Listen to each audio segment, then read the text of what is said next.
In my last review, I covered Sonic Adventure. Despite its inconsistent quality, it is overall a very fun game and worth checking out. Now, 2 years later, a sequel was released for the Sega Dreamcast to celebrate Sonic's 10th anniversary. Unfortunately, shortly after this, Sega stopped selling the Dreamcast and instead started to only publish games. That's when Sonic found his way to the GameCube with the conversion Sonic Adventure 2 Battle, obviously referring to the multiplayer mode, which was apparently present in the Dreamcast version as well. That pretty much makes the battle label as pointless as Rogue Squadron 3D. Anyway, the immediate public reaction to this can best be described as complete and utter shock. After all, Nintendo and Sega were long-time rivals. As a result, the game sold really well and made the Player's Choice lineup along with Star Wars Rogue Squadron 2 Rogue Leader, Pac-Man World 2 with Pac-Man vs., Luigi's Mansion, Pikmin, and many others. Actually, it appears that more people know about it through the GameCube version rather than the Dreamcast original, which I find to be a bit odd and honestly kind of irritating. However, I can't complain about that too much because I'm judging this game based off of the Dreamcast version as well, as I would love to play the original version, but I don't have a Dreamcast, so alas, I cannot. Graphically, this game isn't quite as impressive as its predecessor. It makes a few improvements, but by this point far more graphically advanced games were making their way to store shelves, so it ends up looking quite average. Like the last game, this introduces two new playable characters, Shadow the Hedgehog and Rouge the Bat. Shadow is often known to be just an emo version of Sonic, but honestly I disagree. Actually, he's easily the most developed character in the series, at least that I've seen. Rouge, on the other hand, not only is her character design well perverted and mentally scarring, to say the very least, but look at just how she acts. Just received a message from my boss. This space colony Ark is currently approaching the Earth at an incredible velocity. My dialogue is rather serious, but my movement and tone of voice just scream, "Come and get me, fun boys!" Unlike its predecessor, you can only select between two story modes, Hero and Dark. However, you alternate between characters and style of gameplay in almost every stage. Sonic and Shadow have the standard platforming, Tails and Eggman have shooter stages similar to E102 Gamma stages from the original, and Knuckles and Rouge have treasure hunting stages. Thankfully, we don't have to endure badly executed fishing levels and some of the most embarrassing chase sequences to be in a video game. However, the treasure hunting stages... oh boy. As in the last game, you will be heavily relying on the indicator at the bottom portion of the screen. However, it's totally unreliable this time around. It also doesn't help that some of these stages are absolutely huge. Usually that would be a good thing, but here it only means you're going to spend more time blindly flying around hoping in vain that the indicator will start beeping.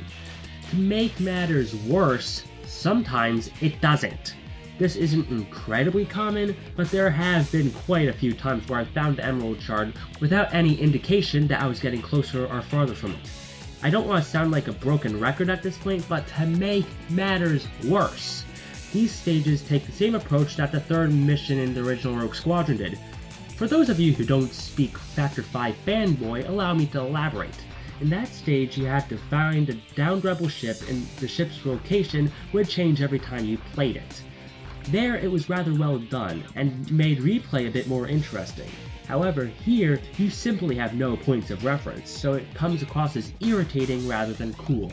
Thankfully, the rest of the stages are amazing. Plus, many of the moves from the last game are improved tremendously. And the game adds quite a few cool moves of its own as well. The bounded attack, for example, can be really fun to use, and it kind of reminds me of the butt bounce from the Pac-Man World games. Anyway, the shooter stages are incredibly fun, and the platform stages are freaking amazing. I have to tell you, I haven't had this much fun with a platformer in quite a while. Stages like Metal Harbor and Green Forest are some of the best I have ever played, and I could just play them over and over and over again without getting bored in the slightest. This game also has a really good sense of variety. It seems that this game can just throw you from one crazy scenario to another in the blink of an eye. Therefore, it feels fresh throughout the duration of the game. Though once you reach the Space Colony Ark, it doesn't have as much to offer in that aspect. But on the bright side, the final battle is just awesome.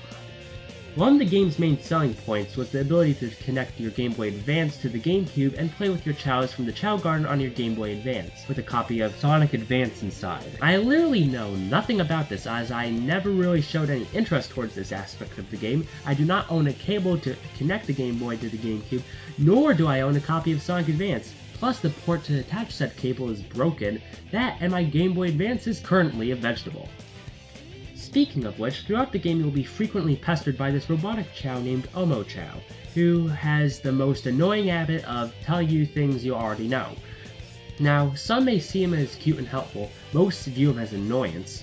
However, I say things quite differently. He is programmed to hunt down and destroy you slowly and painfully. He can be everywhere at once, just waiting for his victim. You might be able to put him into dangerous scenarios, but it's not going to do any good because he is invincible. Fear him. Okay, I got way off track there. Now, the soundtrack is even more of a mixed bag than the first one was. What I mean by that is, the songs in this game seem to be either absolutely amazing or absolutely atrocious. Thankfully, the good songs like Metal Harbor and Prison Lane, for example, are awesome enough to completely distract you from the bad ones. Though, since the bad ones are present, I wouldn't put it on a top 10 video game soundtracks list. So overall, how is this game? Well, the quality is far more consistent than it was in the first, and I find the game to be an absolute blast to play. Whether you're a Sonic fan or not, I'd fully recommend it to anyone who's into 3D platformers. It's simply one of my favorites. Join me in part 3 where I'll talk about some of the successors to these two games and Sonic 06.